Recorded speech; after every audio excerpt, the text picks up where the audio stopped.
cómo se puede hacer para allanar dos caminos al mismo tiempo. O sea, avanzar Claro. por el lado de esta ley, de este proyecto, como es la seguridad alimentaria, y a su vez, de pronto crear un proyecto que también pueda caminar y que también pueda ir hacia un futuro debate que hable netamente sobre agricultura familiar. Voy a aprovechar el evento y aprovechar la presencia del asesor del ministro para que nos ayude. Ya hemos buscado la salida, por eso que llegué algunos minutos tarde. La salida, y lo hemos consensuado con el presidente del Congreso, es vamos a sacar a Defensoría del Pueblo de la ley, y con eso no hay ninguna justificación para que esta ley no se apruebe. Por lo tanto, podría significar, en la mejor de las noticias, que la primera semana de agosto ya tengamos la ley aprobada. A mí no me preocupa la ley aprobada, sino que ojalá que siga siendo asesor del ministro, ¿no es cierto? Y de una vez se reglamente y tengamos la ley, porque podemos ponernos contentos y buscar el aplauso, pero si no hay reglamento, no hay ley. Y ahí viene lo último de esta intervención.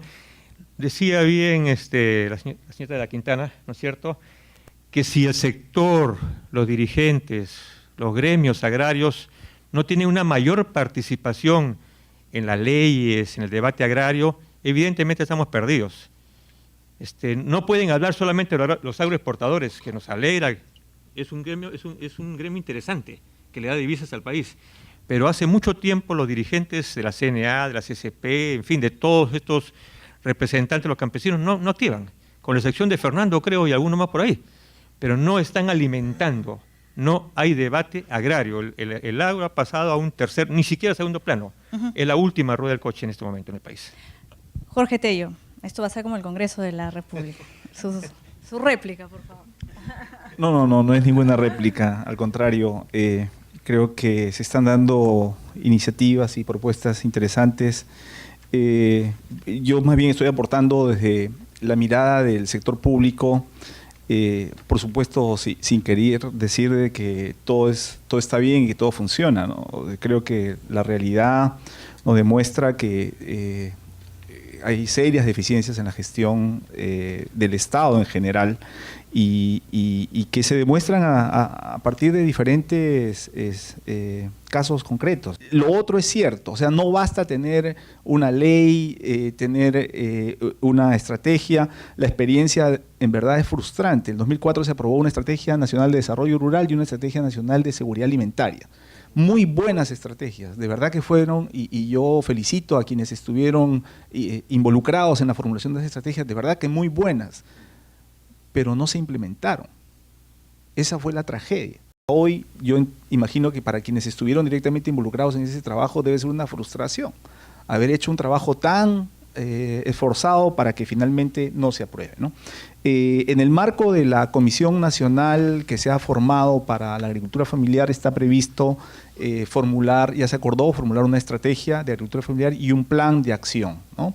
Alberto, me habías pedido el uso de la palabra. Volviendo al tema de la institucionalidad, creo que es importante, si es que se va a elaborar un marco legal, ¿no?, de promoción de este sector, que no sea exclusivamente declarativo. O sea, las declaraciones están bien, los valores que se pongan, los principios tienen que estar puestos en la norma, pero yo diría algunas cosas muy sencillas, muy prácticas, pero que pueden significar un enorme cambio, ¿no?, en la gestión pública.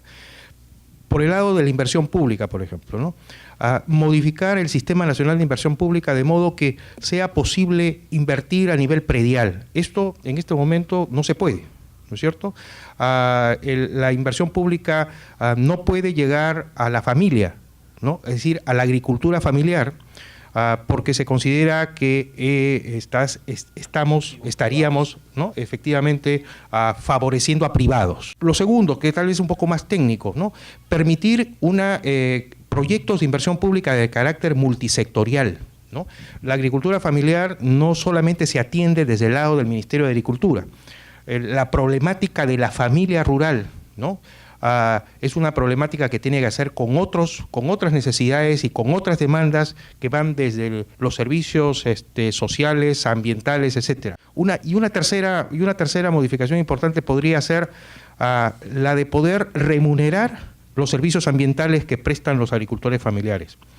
Muchas veces se les pide a los agricultores familiares en programas o en proyectos no solamente del gobierno, sino también de proyectos privados o de ONGs, a que los agricultores familiares de alguna manera presten estos servicios a través de manejo de suelos, arborización, etcétera, pero no se les paga o se le entrega, ¿no?, un subsidio mínimo, y es realmente una contribución, ¿no?, crucial para la conservación de los recursos naturales, para la conservación y la promoción de la biodiversidad, y además unas medidas que permiten la adaptación al cambio climático. Lucila, bueno, le había formulado una pregunta y esto también tiene relación a lo que pueda usted responderle al viceministro, al asesor del viceministro, con relación a que cuál es el aporte desde las organizaciones no gubernamentales, desde los gremios,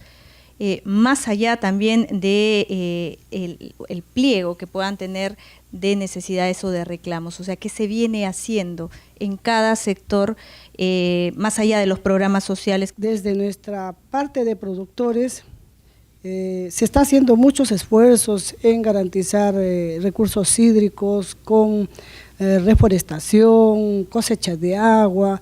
Aportamos al Producto Bruto Interno de nuestro país también como exportadores a aquellos productores cafetaleros que tienen de media hectárea a 5 o 10 hectáreas, que son pequeños, o sea, no son grandes. Se está poniendo en valor el producto de la exportación del café como producto bandera, el cacao. Tenemos ahorita el boom de la quinoa, tenemos un sinnúmero de alimentos que se provee aquí a todos los consumidores. En realidad, estar en agricultura es estar en constante desafío y retos por estar a veces solos, sin asistencia técnica, sin fomento a una cultura de financiamiento, porque también si no tienes la legitimidad de presentar un título de propiedad, no te dan el crédito. Entonces, es allí también el llamado de cómo hoy el Agrobanco ha institucionalizado en parte la prenda agrícola como garantía, que eso nos parece bien, pero que aún hay que hacer esfuerzos para que la tasa también de interés vaya bajando. Y hoy en el año internacional, teniendo en cuenta que más del 30% de mujeres estamos dentro de la agricultura, como mencionó Alberto, que los productores sean capaces de que se les pague por servicios ambientales, pero también hay que garantizar que aquellos que contaminen también paguen más. El doctor Yude Simón lo dijo, a veces dependemos mucho del MEP, pero más creo que es voluntad política, porque cuando uno está al frente de alguna instancia ejecutiva, y lo ha mencionado, a pesar de que la norma no le faculta, a veces tienen que hacerlo porque es de interés nacional. Es increíble que tengamos que pedirles favor a que lo aprueben la ley de seguridad alimentaria. Si no hay agricultura familiar, tengan la seguridad que no va a haber pues la provisión de alimentos. Alberto García, en cuanto a los impactos del cambio climático sobre la agricultura familiar, se mencionan muchos. ¿Cuáles serían las primeras medidas, en su opinión, que se deben tomar desde el Estado y desde también las organizaciones para poder estar preparados para desde ahora empezar a tenerlo en cuenta? Sabemos por evidencia empírica que el cambio climático está teniendo impacto en la proliferación de plagas y enfermedades de animales y plantas, ¿no?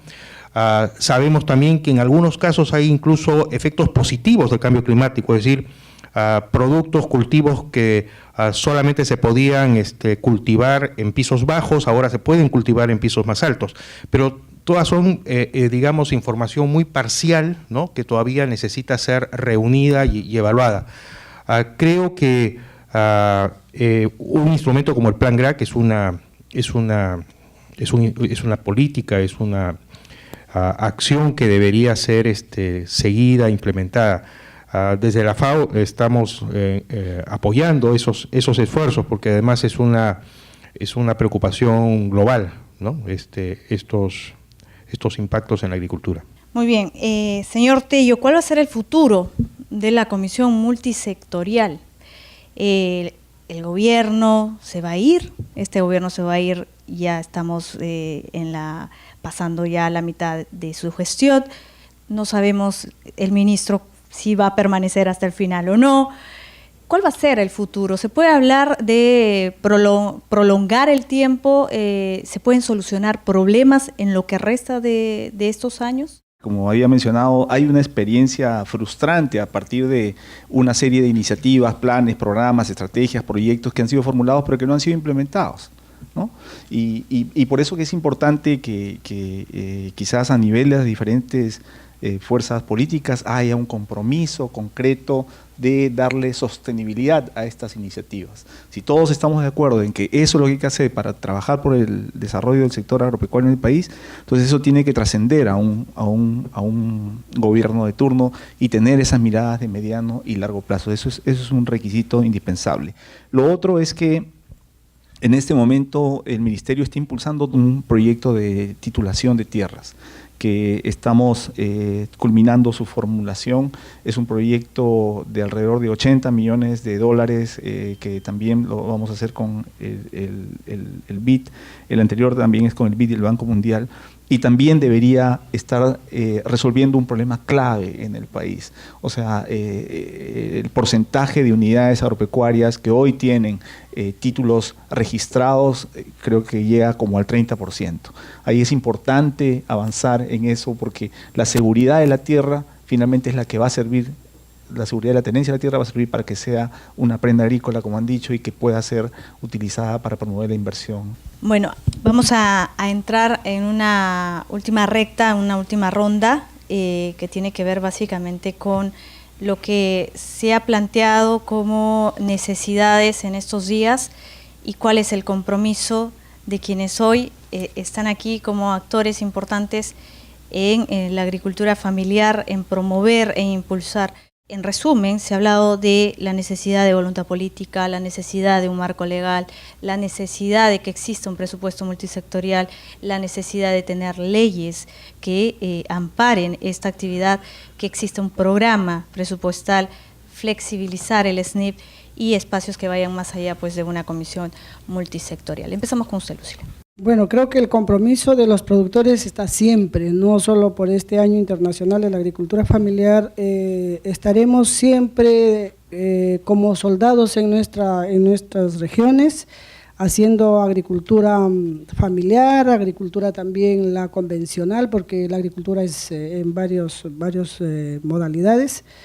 Y desde allí nuestra garantía es siempre apostar por el desarrollo rural, por bajar ese índice de pobreza que tiene nuestro sector, por ser más competitivos, porque nuestros productos también sean valorizados, y lo son porque tenemos una buena gastronomía, eso lo está muy difundido en el mundo, y porque nosotros creemos que no hay agricultura sin productores, y eso es un vínculo que no nos aleja de esta realidad.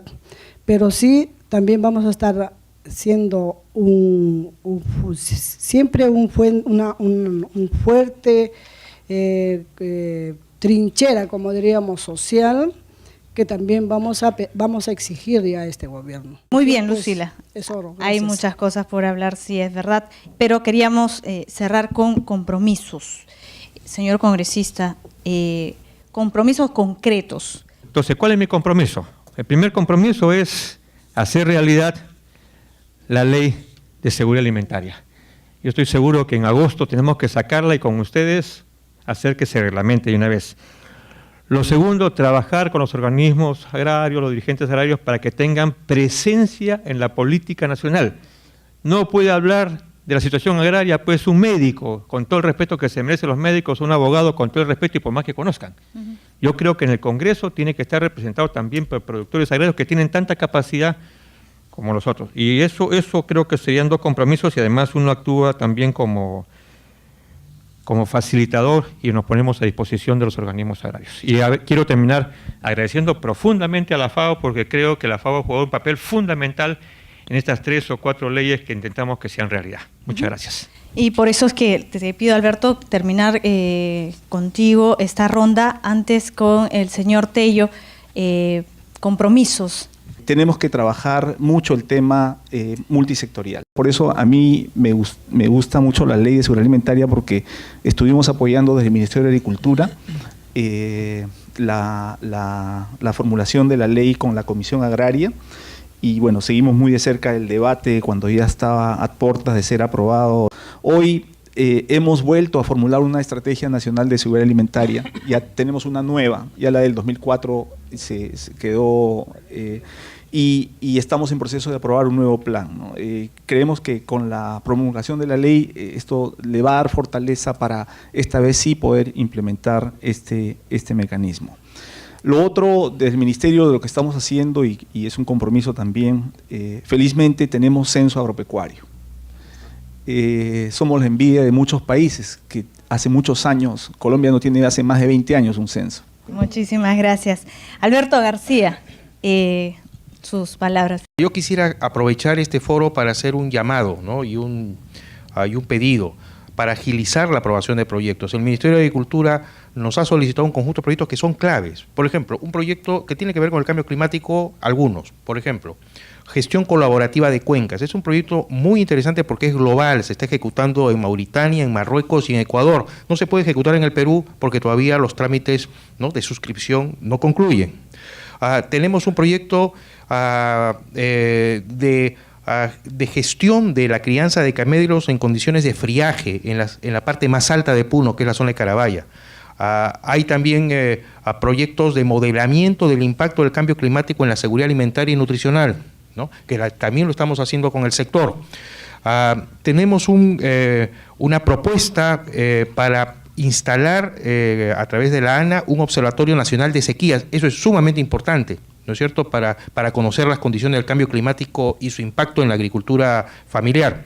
Bueno, muchísimas gracias a todos ustedes y agradecer a todos la invitación también que me han hecho para poder moderar esta conversación, este debate. Yo básicamente quería cerrar haciendo una reflexión también como conocedora un poco más de lo que es la agricultura familiar, que en la era en la que vivimos, seguir considerando a este tipo de actividad como una agricultura de subsistencia realmente deja mucho que desear, porque se dejan muchos valores de lado, se deja de lado el factor cultural, el aporte que tiene esta actividad en términos de desarrollo en las regiones, de lucha contra la pobreza y básicamente de un modo de vida de que quienes probablemente viajamos o somos de provincia conocemos más de cerca, ¿no? Y que también se deja de lado el futuro de los que van a venir después de nosotros, que son nuestras futuras generaciones. Muchísimas gracias.